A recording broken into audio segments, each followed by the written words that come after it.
way too horny to talk to this woman right now. The deranged transgender Minnesota shooter Robert Westman had recently dumped his longtime girlfriend, who was reportedly a furry, describing the ex as the root of my suffering in a twisted manifesto. This breakup just weeks before the deadly attack adds a chilling layer to the story that's unfolding. So I'm Joseph Morris, and don't forget to like and subscribe. Now the ex has been identified as 22-year-old Abigail Bodick, previously pictured on social media donning cat ears and whiskers at an anime convention earlier this year. But here's where it gets even darker. In a series of sick documents linked to Robert after the shooting, he repeatedly referred to a person named Abby, blaming her as the key trigger for his deranged behavior in his manifesto.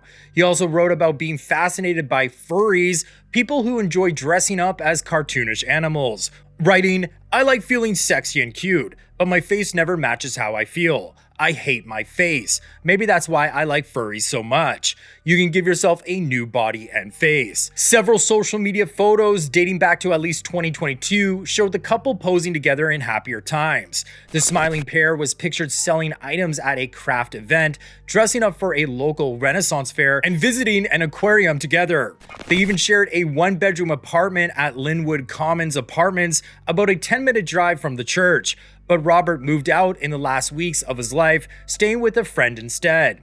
It wasn't clear exactly when things ended, but Robert's father told investigators after the shooting that his son recently broke up with a significant and/or romantic partner. And in those unhinged entries before the shooting, Robert said he wished he never met his ex, writing, "Abby is such a baby. I should have never started dating her. I am not spending my life with a blue-haired and pronouns having ass.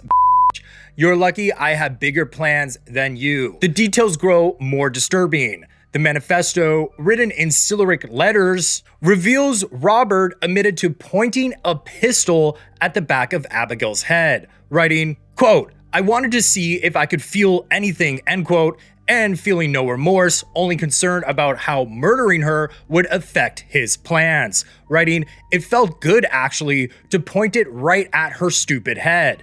Abby is so stupid. I've been handling and walking with it holstered, exposed all day, and she still thinks it's airsoft. Dumb ass. It's a real gun. I bought it to kill kids." Robert fantasized about revealing his murderous intent to Abigail, writing, "I want to see the look of horror and tears on her face as she realizes what a monster I am," and even considered stabbing her, writing, "If I feel like I could do it, I would then stab her in the heart many times and go commit my final act." The manifesto also mentioned planning the attack potentially on Abigail's birthday, writing on July 8th, "I will kill. Abby has pushed me to the edge. I was thinking it would be hilarious if I did my attack on Abby's birthday. If I don't kill her, that would forever ruin her birthday. But her B-day is also my mom's birthday, so I don't want to do that." Robert left Abigail's name off his note he left before he took his own life, addressing it only to family and 2 close friends, writing, "I think I will leave Abby alive so she can read this and feel all the she put me through. You, Abby. I hope everyone blames you for making me do this. It's your fault." An Instagram account linked to Abigail has a profile image of a furry, and she attended an anime detour convention in March dressed in blue furry cat ears and painted whiskers.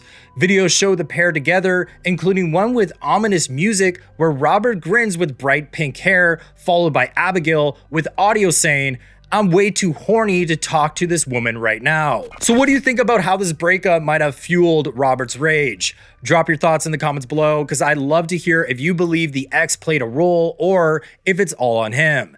These details emerged as investigators continue to probe a motive for last week's bloodshed on August 27th, when he fired 160 rifle rounds through stained glass windows while children celebrated Mass during the first week of classes at the Annunciation Catholic School. Youngsters Fletcher Merkel, 8, and Harper Moisky, 10, were killed in the attack before he took his own life. And in a recent update, police confirmed 3 more children were injured, bringing the total to 18 hurt in this tragedy.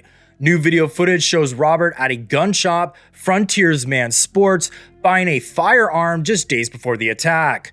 Journals reveal he was obsessed with the idea of killing children, had been suspended as a teen for discussing school shootings, and carefully chose August 27th for the attack, targeting the first mass when students would be alone. Police are also examining online videos posted by him, describing an obsession with school shootings. Now let's rewind to the family background.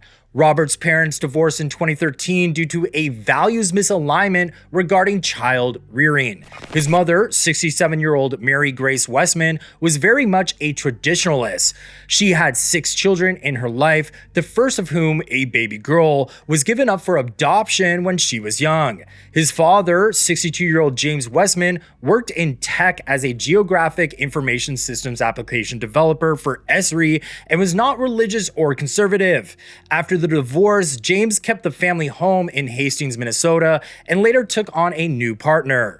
Mary Grace relocated to a small condo in Eagan, Minnesota, where she continued to work in the administration of the Annunciation Catholic Church and School before moving to Florida in 2022. According to a source who knows the family, it was James, not Mary Grace, who was the most affirming of Robert's gender dysphoria. The source says, quote, James is very liberal as seen on his social media before he deleted it, end quote. Before and after the divorce, the couple's 5 children allegedly looked to him for affirmation on choices their mother wouldn't support. The source says, Mary Grace was very conservative and Jim was not. She had been involved in pro-life activism and had given birth to many children. The source adds, because of this dynamic, the kids always went behind Mary Grace's back to Jim for approval of doing things she didn't approve. In the aftermath of the shooting, Mary Grace had been ruthlessly vilified by mobs on social media because her signature appeared on the court paperwork that allowed Robert to legally transition as a minor. In Minnesota, both parents typically have to consent to a child's identity change, but the source believes Mary Grace was under immense pressure from professionals, doctors, and family, all warning her that unless she signed, her son would kill himself. This threat is a familiar line from mainstream trans groups: transition or take your own life. The online mob rage against Mary Grace grew as Minneapolis police said she wasn't returning contact with them from her home in Naples, Florida. She also retained a criminal defense lawyer, but it's not unusual for someone not to speak to law enforcement without retaining counsel. Her Florida home was visited by the FBI after the shooting, but no one appeared to be there, according to local media. She was reportedly on her way back to Minnesota to be with her children.